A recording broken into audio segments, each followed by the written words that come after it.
तभी राजा के भेष में कुत्ता सैनिक पर हमला कर देता है और सैनिक को मार देता है और गांव की ओर चला जाता है।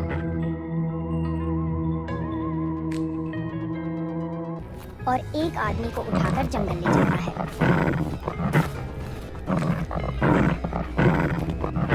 और मारकर खाने लगता है। खाने के बाद उसका भूख शांत हो जाता है। शिवपुर गांव में एक भव्य हवेली थी, जहां एक अमीर और घमंडी सेठ रहा करता था। उसका नाम रामलाल था। सोने चांदी के गहनों और रत्नों से सजी तिजोरी के सामने बैठा करता था। वह अपने नौकरों और कारीगरों को आदेश देता हुआ अपने धन का अभिमान करता था। एक दिन अपने नौकर से कहता है, देखो हरिया, इस संसार में मुझसे अमीर आदमी कोई नहीं है। मेरे पास इतनी दौलत है कि पूरी दुनिया को खरीद सकता हूँ, जो चाहे खरीद सकता हूँ, यहाँ तक कि इंसान की इज्जत भी खरीद सकता हूँ। सेठ जी, आप सबसे महान हैं। आपके पास जितना धन है उतना तो राजा महाराजाओं के पास भी नहीं है, लेकिन देवी देवता की पूजा पाठ नहीं करते। यह तो सही बात नहीं है। पूजा पाठ करने से धन में सुख समृद्धि प्राप्त होती है। अरे दुष्ट नौकर, तुम्हारी इतनी हिम्मत की तुम मुझे ज्ञान सिखाएगा कि मुझे पूजा पाठ करनी चाहिए या नहीं, यह तुम मुझे समझाओगे। पूजा पाठ से कुछ नहीं होता है। मेरे पास इतना धन है कि इस संसार के सभी देवी देवता को भी खरीद सकता हूँ। मुझे किसी की जरूरत नहीं है।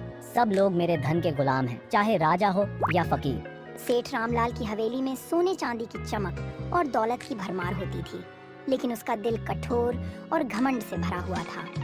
सेठ रामलाल के गांव के बाहर का एक मंदिर पर एक साधु तपस्या करते थे।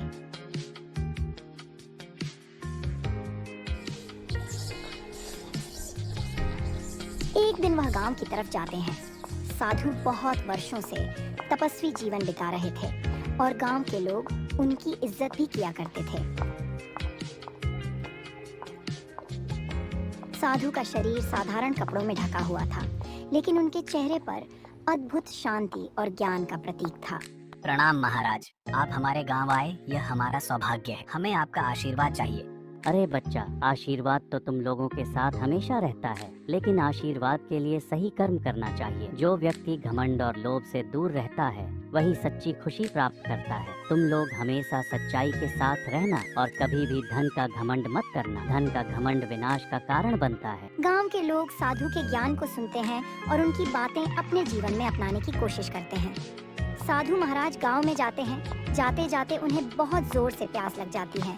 वह पानी की तलाश में वह सेठ रामलाल के हवेली के पास जाते हैं, जहां सेठ अपने दरबार में बैठा हुआ था। सेठ रामलाल साधु को अपने सामने आते देखता है तो उसका चेहरा क्रोध और अहंकार से भर जाता है। सेठ जी, मैं पास के ही मंदिर का पुजारी हूँ। मुझे बहुत जोर से प्यास लगी है, कृपया मुझे पानी दे दो। भगवान तुम्हारा भला करेगा। अरे ढोंगी साधु, तुम पहले अपना भला करो। मेरे को भला की जरूरत नहीं है। मेरे पास इतना धन है कि मैं पूरे गांव वालों का भला कर सकता हूँ। तुम मुझे क्या आशीर्वाद दोगे? सेठ, धन जीवन में सब कुछ नहीं होता। अगर तुम इस घमंड में जीते रहे तो तुम्हारा विनाश निश्चित है। लोभ और घमंड से दूर रहकर लोगों की मदद करो। तुम कौन हो मुझे ज्ञान देने वाले? मेरे पास जितना धन है उतना तुमने सपने में भी नहीं देखा होगा। मैं सब कुछ खरीद सकता हूँ। जाओ यहाँ से, मैं तुम्हारे उपदेशों को नहीं सुनना चाहता। देखो सेठ, धन का घमंड विनाश की ओर ले जाता है। मैं तुझे चेतावनी दे रहा हूँ, इस घमंड से बच जा, वरना तेरा सर्वनाश होगा। तू क्या मेरा सर्वनाश करेगा? जा यहाँ से, नहीं तो मैं तुझे अपने नौकरों से धक्के मारकर बाहर निकलवा दूंगा। साधु क्रोध में आकर सेठ को श्राप देते हैं। हे दुष्ट सेठ, मैं तुम्हें श्राप देता हूँ कि तुम जितना घमंड कर रहे हो यह सब नष्ट हो जाएगा। श्राप देकर हवेली से चले जाते हैं।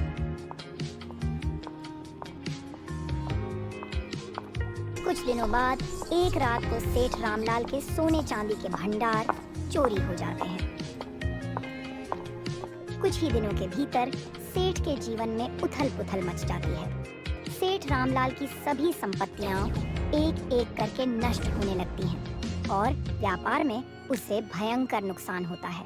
सेठ जी, यह सब क्या हो रहा है? आपकी सारा सोना चांदी चोरी हो गया, सभी व्यापार में भी नुकसान हो रहा है। यह सब क्या हो रहा है? हरिया, तुम सही कह रहे हो। मैं तो बर्बाद हो गया। मेरे समझ में कुछ नहीं आ रहा है कि मेरे साथ क्या हो रहा है। मेरा सारा धन कहाँ जा रहा है? ये बर्बादी क्यों हो रही है? सेठ जी, शायद यह सब उस साधु के श्राप की वजह से हो रहा है। आपने उन्हें अपमानित किया था और अब उसकी सजा मिल रही है।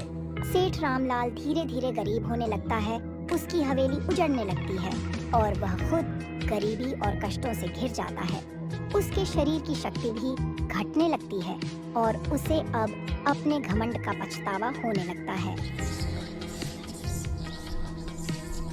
सेठ जी, पहले आप कितना धनवान रहा करते थे, अब आप हम लोगों से भी ज्यादा गरीब हो चुके हैं। यह सब आपका घमंड और क्रोध के वजह से हो रहा है। हाँ सामू, तुम सही कह रहे हो, यह सब हमारे घमंड की वजह से हो रहा है। मैंने साधु को बहुत बुरा भला बोल दिया था, मैं उनसे अपनी गलती की क्षमा मांगने जाऊंगा। अगली सुबह रामलाल साधु के पास जाता है जिस मंदिर पर साधु तपस्या कर रहे थे। सेठ रामलाल, जो अब बर्बाद हो चुका था, साधु के पास जाता है और उनसे माफी मांगता है। महाराज, मुझे माफ कर दो, मुझे अपने घमंड का पछतावा हो गया है। अब मेरे पास कुछ भी नहीं बचा, कृपया मेरे जीवन से यह श्राप हटा दीजिए। तुझे अपने कर्मों का फल मिल रहा है। जब तक तू अपने मन से लोभ और घमंड नहीं निकालोगे, तब तक यह श्राप तुझसे दूर नहीं होगा। सच्ची माफी तभी मिलेगी जब तू गरीबों की मदद करेगा और जब तुम किसी नेक दिल इंसान के घर खाना खाओगे, तब थोड़ा ठीक हो जाओगे। दूसरा, जब तुम किसी गरीब जरूरतमंद इंसान की मदद करोगे तो आधा ठीक हो जाओ। और तीसरा, जब तुम किसी साधु या पंडित का जूठन खाओगे तो पूरी तरह ठीक हो जाओगे। लेकिन साधु महाराज, मैंने तो पूरे गांव वालों को अपने घर से भगा दिया था और सबको अपमानित करके सबसे दुश्मनी ठान ली है। अब मुझे कोई खाना नहीं देगा। अब सब लोग मुझसे नफरत करते हैं। लगता है कि मैं श्राप से मुक्त नहीं हो पाऊंगा, मरने में ही भलाई है। ऐसी बात मत करो, तुम्हें अपने कर्मों पे पछतावा हो रहा है, यही काफी है। मैं तुम्हें एक हिरण बना देता हूँ। हिरण के भेष में तुम्हारा श्राप का मुक्ति थोड़ा आसान होगा। साधु ने अपने सख्ती से रामलाल को हिरण बना देते हैं। हिरण बनते ही साधु की बात सुन के रामलाल वहाँ से अपने श्राप की मुक्ति की तलाश में जाता है और वह हिरण गांव के पेड़ के नीचे बैठ जाता है और किसी के आने का इंतजार करने लगता है। तभी थोड़ी देर बाद वहाँ से एक पहलवान गुजरता है। अरे, ये कहाँ से जंगली हिरण आ गया? इसको तो मारकर मसाला पोत कर खाऊंगा, खाने में बहुत मजा आ जाएगा। पहलवान उस हिरण को मारने के लिए जाता है, तभी हिरण वहाँ से भाग जाता है। मेरे कर्मों का फल है, मैं भी सभी के साथ ऐसा ही करता था। अगर मैं ऐसा किसी के साथ नहीं करता तो मेरे साथ ऐसा नहीं होता। हे भगवान, मुझे माफ कर दो भगवान, अब से मैं किसी के साथ ऐसा नहीं करूँगा। फिर हिरण शंभू के घर के पास जाता है। शंभू और उसकी पत्नी दोनों दिल के बहुत अच्छे और नेक इंसान थे। वो अपने घर पर आए हर एक पशु पक्षी को खाना दिया करते थे, भले ही उसकी पत्नी बीमार क्यों ना हो। अरे, ये तो शंभू है जिसे मैंने अपने घर के अंदर भी नहीं आने दिया था। काश मैं ऐसा नहीं करता और सभी गरीब मजदूर लोगों की मदद करता और उसके बदले उनसे कुछ नहीं लेता, तो आज मेरी हालत ऐसी नहीं होती। लेकिन सुना है शंभू की पत्नी सभी को खाना देती है। मैं भी जाकर देखता हूँ, शायद मुझे भी दे दे तो मेरा थोड़ा सा श्राप ठीक हो जाएगा। देखता हूँ कि कब शंभू की पत्नी बाहर आकर खाना डालती है। फिर हिरण वहीं बैठकर इंतजार करने लगता है। कुछ ही देर बाद शंभू की पत्नी हाथ में कुछ थाली लेकर आई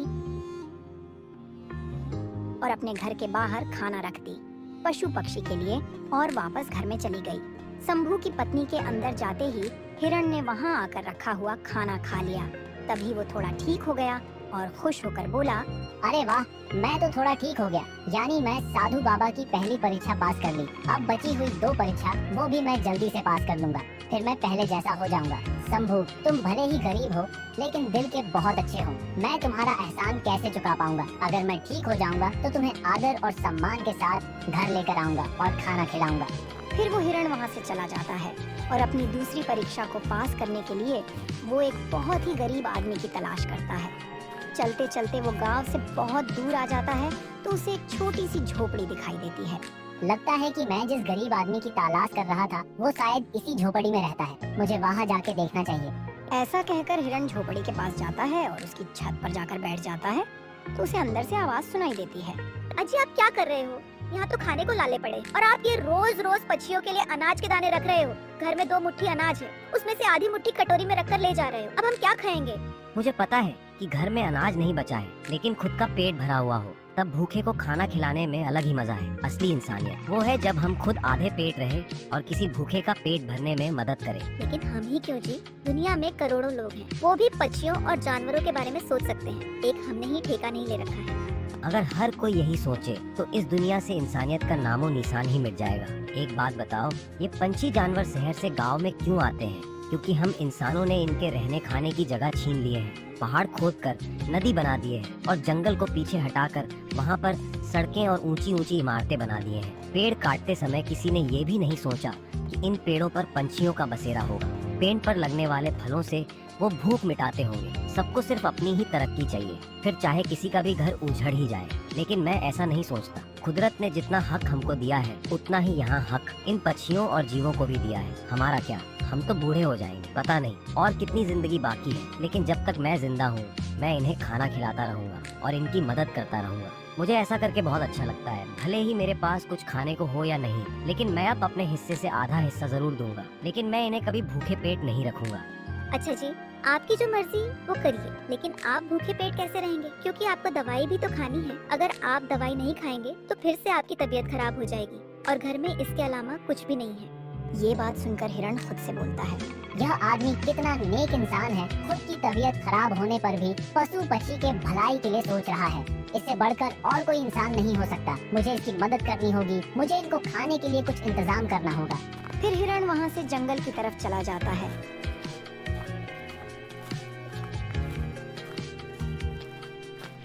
हिरण जंगल से कुछ फल लेकर आता है और राजू के दरवाजे पर रख देता है और जाकर छत पर बैठ जाता है।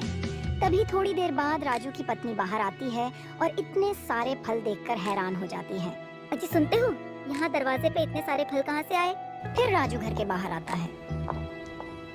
अरे ये तो सच में यहाँ इतना सारे फल हैं। ये कहाँ से आए ये सभी फल? अभी मैं यहाँ चिड़िया को दाना डाल कर गया था, तब तो यहाँ कोई फल नहीं था। लगता है कोई यहाँ रख कर गया है। देखो भाग्यवान, मैं कहता था ना कि अच्छाई का फल हमेशा मिलता है। देखो हमने अपना पेट काट कर इन पक्षियों को खाना डाला और ऊपर वाले ने किसी के हाथों हमारे लिए फल भिजवा दिया। ये तो बहुत ही खुशी की बात है। मुझे तो विश्वास ही नहीं हो रहा। आप ठीक ही कहते थे, हमेशा भलाई करते रहना चाहिए, ऊपर वाला रहता है।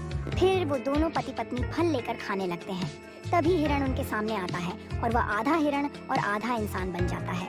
यह सब देखकर राजू और उसकी पत्नी दोनों डर जाते हैं। कौन हो तुम और ऐसे अचानक कैसे प्रकट हो गए? और तुम्हारा ये शरीर आधा हिरण का और आधा इंसान का कैसे है? मुझे कुछ भी समझ नहीं आ रहा। आप सच में बहुत नेक दिल इंसान हो। मैं आपको सब बताता हूँ। पहले मैं आपका धन्यवाद करना चाहता हूँ। आपकी वजह से मेरा आधा श्राप खत्म हो गया। आपका बहुत बहुत धन्यवाद। फिर हिरण सारी कहानी उस व्यक्ति को बताता है। ऐसी कोई बात नहीं है, मैं तो सिर्फ अपना कर्म कर रहा था। आप नहीं जानते कि आपने मुझ पर कितना बड़ा उपकार किया है। आपके दिल में सच में पशु और जानवरों के लिए बहुत दया है। चलो अब मैं चलता हूँ, मुझे अपनी एक परीक्षा और पास करनी है। इतना कहकर हिरण वहाँ से चला जाता है और अपनी दूसरी परीक्षा भी पार कर लेता है और मन में सोचता है, मैंने तो अब दूसरी भी परीक्षा पार कर ली। अब तीसरी परीक्षा बची है, जो कि मुझे किसी पंडित का जूठन खाना है, जो कि दिल का बहुत नेक हो। फिर हिरण चलते चलते गांव से बाहर आ जाता है, पर उसे किसी पंडित का घर नहीं दिखता। वो चलते चलते जंगल में चला जाता है। तभी थोड़ी देर में रात हो जाती है, तो हिरण जंगल में ही सो जाता है। फिर अगले दिन सुबह होते ही हिरण फिर से पंडित के तलाश में निकल पड़ता है। आज कैसे भी करके मुझे पंडित का जूठन खाना ही होगा, नहीं तो मैं ऐसे ही रह जाऊंगा। मुझे एक काम करना होगा। मैं आज फिर से गांव की तरफ जाता हूँ। वहाँ पर किसी न किसी का घर में झूठा खाना मुझे मिल ही जाएगा। हिरण चलते चलते गांव की तरफ जाता है और उसको देखते ही पूरे गांव वाले भड़कने लगते हैं। अरे मारो मारो इसको, आधा इंसान तो आधा हिरण लग रहा है। ये तो कोई शैतान लग रहा है, मारो मारो। नहीं नहीं, मुझे मत मारो, मैं कोई शैतान नहीं हूँ। मुझे साधु महाराज ने श्राप दिए हैं, इस वजह से मैं ऐसा हो गया हूँ। मैं किसी को कोई नुकसान नहीं पहुँचाऊंगा, मुझे जाने दो, मुझ पर दया करो। इतना कहकर हिरण वहाँ से चला जाता है और कोई गांव वाला उसको नहीं मारता। फिर वो जाते जाते पंडित के वहाँ पहुँच जाता है और वो पंडित घर के बाहर ही अपने झूठे बर्तन रखकर अंदर चला जाता है। ये देखकर हिरण बहुत खुश होता है। फिर हिरण उस थाली में से बचा हुआ खाना खा लेता है और पूरी तरह से ठीक हो जाता है और बहुत खुश होता है और उसका सारा शरीर पहले की तरह हो जाता है और वह जल्दी से अपने घर जाता है तो देखता है कि उसका घर पहले की तरह हो चुका था। अब वह बिल्कुल बदल चुका था। अब वह नेक दिल इंसान बन चुका था।